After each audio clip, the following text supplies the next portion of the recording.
छात्रों के भविष्य में बुलडोजर चलाने का काम कर रही है। ये तो किसी पे भी बुलडोजर चला सकती है, लेकिन असल बात तो ये है जब राम मंदिर में इतनी बड़ी चोरी हो गई तो वहाँ पे उनका बुलडोजर थम गया है। तो आखिरकार ये बुलडोजर क्यों थम गया है, सवाल इस बात का है। 20 तारीख को आप भी आएंगी कि नहीं? 20 तारीख को आप भी आएंगी कि नहीं? 20 तारीख को क्योंकि ये युवाओं का कार्यक्रम है और हमारा पूरा साथ और समर्थन इस कार्यक्रम के लिए है। और संसद के अंदर समाजवादी पार्टी बहुत जोर से छात्रों की नीट परीक्षा की और अन्य भी परीक्षाएं जो लीक हुई है उनकी आवाज उठाने का कार्य करेगी। और जिस तरह से पूरा ये भ्रष्टाचार चल रहा है सिस्टम के अंदर, चाहे वो हमारी शिक्षा प्रणाली हो, चाहे वो हमारी स्वास्थ्य प्रणाली हो, चाहे हमारे सड़कें और सभी भ्रष्टाचार के मुद्दे पर भी समाज एक शब्द बोलने को तैयार नहीं है। और मैं सोनम वांगचुक से एक बात और कहना चाहूंगी, ये लोग अहिंसा को नहीं मानते हैं, ये लोग सत्याग्रह को नहीं मानते हैं, ये लोग महात्मा गांधी जी के आदर्शों को नहीं मानते हैं, क्योंकि इन्हीं लोगों ने महात्मा गांधी को सती बचाने का काम किया था। और ये भारतीय जनता पार्टी वाले लोग तो वो लोग हैं जो भगवान राम को भी नहीं मानते हैं। केवल नाम का प्रयोग करके सत्ता में बने रहना चाहते हैं, आपकी भावनाओं के साथ खेलकर सत्ता में बने रहना चाहते हैं। और जो राम का नहीं है उस देश का क्या होगा।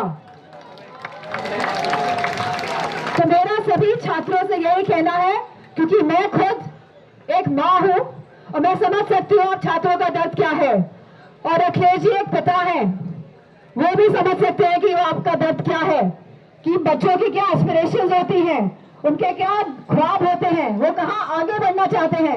लेकिन भारतीय जनता पार्टी वाली सरकारें वो सरकार है जिन्होंने न केवल देश को पीछे करने का काम किया है, बल्कि इस देश के युवाओं को भी पीछे धकेलने का काम किया है, गड्ढे में डालने का काम किया है।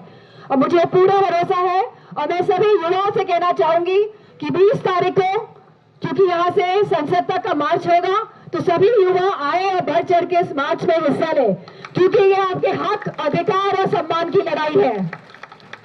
और इस हक, सम्मान, अधिकार की लड़ाई में अगर युवा पीछे रह जाएगा तो देश आगे कैसे बढ़ेगा। तो मैं आप सबको इन्हीं बातों के साथ अपना मत रखते हुए और सोनम वांगचुक जी से फिर से दोहराना चाहूंगी, क्योंकि राष्ट्रीय अध्यक्ष जी समाजवादी पार्टी ने कहा है कि आपको मजबूत होना है इस लड़ाई को लड़ने के लिए, लेकिन सोनम वांगचुक जी ने कहा है कि 20 तारीख को वो अपना अनशन समाप्त करेंगे, पार्लियामेंट की तरफ, संसद की तरफ बढ़ेंगे। तो जो युवा है वो लड़ाई बाहर लड़ेंगे और जो समाजवादी पार्टी है, और हम तो चाहेंगे सभी विपक्षी दल सामने आए, सभी विपक्षी दल सामने आए और इन छात्रों की लड़ाई में उनका सहारा बने, उनका साथ दे, उनको मजबूत करने का कार्य करें।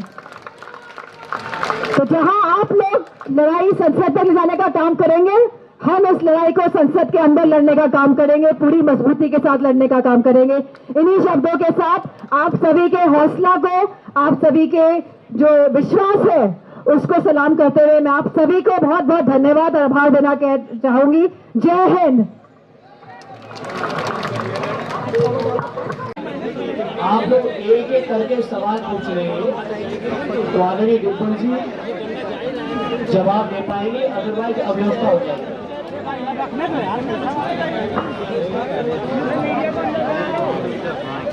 जी आज मैम सीता बोल रही हूँ, आप लोग यहाँ शिक्षा प्रणाली में सुधार के लिए ये प्रोटेस्ट जारी है।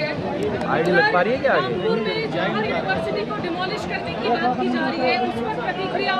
और आपने कहा कि 20 तारीख को सोनमला अपना अनशन तोड़ देंगे, उसके बाद संसद के अंदर आप लोग इस मूवमेंट को कैसे जारी रखेंगे? 20 तारीख से संसद शुरू हो रही है, बहुत सारे मुद्दे हैं और नीट का मुद्दा भी बहुत ही अहम मुद्दा है, क्योंकि अभी शुरू हो रही है संसद, जब ये नीट के एग्जाम सब हो चुके हैं दोबारा भी, तो समाजवादी पार्टी सभी मुद्दों को जोर शोर से उठाएगी और इसमें हमारे छात्रों के मुद्दे भी मौजूद रहेंगे। भारतीय जनता पार्टी की सरकार है और ये तो बुलडोजर वाली सरकार है, ये तो हमारे छात्रों के भविष्य में बुलडोजर चलाने का काम कर रही है। ये तो किसी पे भी बुलडोजर चला सकती है, लेकिन असल बात तो ये है जब राम मंदिर में इतनी बड़ी चोरी हो गई तो वहाँ पे उनका बुलडोजर थम गया है। तो आखिरकार ये बुलडोजर क्यों थम गया है, सवाल इस बात का है। 20 तारीख को आप भी आएंगी कि नहीं? 20 तारीख को आप भी आएंगी कि नहीं? 20 तारीख को क्योंकि ये युवाओं का कार्यक्रम है और हमारा पूरा साथ और समर्थन इस कार्यक्रम के लिए है। और संसद के अंदर समाजवादी पार्टी बहुत जोर से छात्रों की नीट परीक्षा की और अन्य भी परीक्षाएं जो लीक हुई है उनकी आवाज उठाने का कार्य करेगी। और जिस तरह से पूरा ये भ्रष्टाचार चल रहा है सिस्टम के अंदर, चाहे वो हमारी शिक्षा प्रणाली हो, चाहे वो हमारी स्वास्थ्य प्रणाली हो, चाहे हमारे सड़कें और सभी भ्रष्टाचार के मुद्दे पर भी समाजवादी पार्टी जोर शोर से सदन पर मुद्दे उठाने का कार्य करेगी। मैम 20 को आंसर तोड़ेंगे क्या? सोनम मांग चुप क्या 20 को आंसर तोड़ देंगे? ये कॉर्पोरेट जनता पार्टी के लोग डिसाइड करेंगे कि अनशन कब तोड़ेंगे। लेकिन सवाल इस बात का है और हम लोग सरकार से ये बात कहना चाहेंगे कि कम से कम इतनी संवेदनशीलता दिखाएं और संवाद शुरू करें यहाँ पर आकर। हमारा खाली यही आग्रह है और हमारा खाली यही कहना है भारतीय जनता पार्टी के लोगों से कि संवेदनहीनता छोड़िए, थोड़ी करुणा दिखाइए। क्योंकि सनातन धर्म की बात करते हैं, बिना दया और करुणा के कौन सा सनातन धर्म जीवित रहता है? जिस तरह का इन लोगों का स्वभाव है, जो कठोरता दिखा रहे हैं, जो कटुता दिखा रहे हैं, इसको तोड़े और संवाद शुरू करें। हमारा यह आग्रह भारतीय जनता पार्टी के लोगों के साथ है। मैम अभी आपने बोली की बात हुई है 20 को आंसर तोड़ेंगे। मैम ने सर से रिक्वेस्ट की है कि 20 तारीख को अनशन तोड़िए, उसके बाद जो एमपीज है मैम की पार्टी है वो संसद में इस लड़ाई को आगे लड़ेंगे, ऐसा मैम ने रिक्वेस्ट किया है। सर ने उस पर अभी कुछ कहा नहीं। आप समाजवादी पार्टी राष्ट्रीय अध्यक्ष जी का ट्वीट पढ़ेंगे, उन्होंने लगातार इस पॉइंट में स्ट्रेस किया है कि सोनम वांगचुक जी को अनशन को इसीलिए तोड़ना चाहिए क्योंकि भारतीय जनता पार्टी के लोग वो लोग हैं जो सत्याग्रह और अहिंसा को नहीं मानते हैं। वो कोई संवेदनशीलता नहीं दिखाने वाले हैं। जब 12, 15, 20 बच्चों ने सुसाइड कर लिया, जब 20-25 बच्चों ने सुसाइड कर लिया, इनके एक भी सांसद ने कोई भी संवेदनशीलता दिखाई, कोई भी ट्वीट किया? वैसे तो ये लोग पूरे सोशल मीडिया में छाए रहते हैं, लेकिन किसी भी सांसद द्वारा एक भी ट्वीट हुआ? ये दिखाता है कि ये सरकार कितनी भ्रष्ट सरकार है, कितनी अहंकार में डूबी सरकार है। अगर 20 पॉइंट से टूटता है तो उसके बाद तमाम विपक्षी दलों का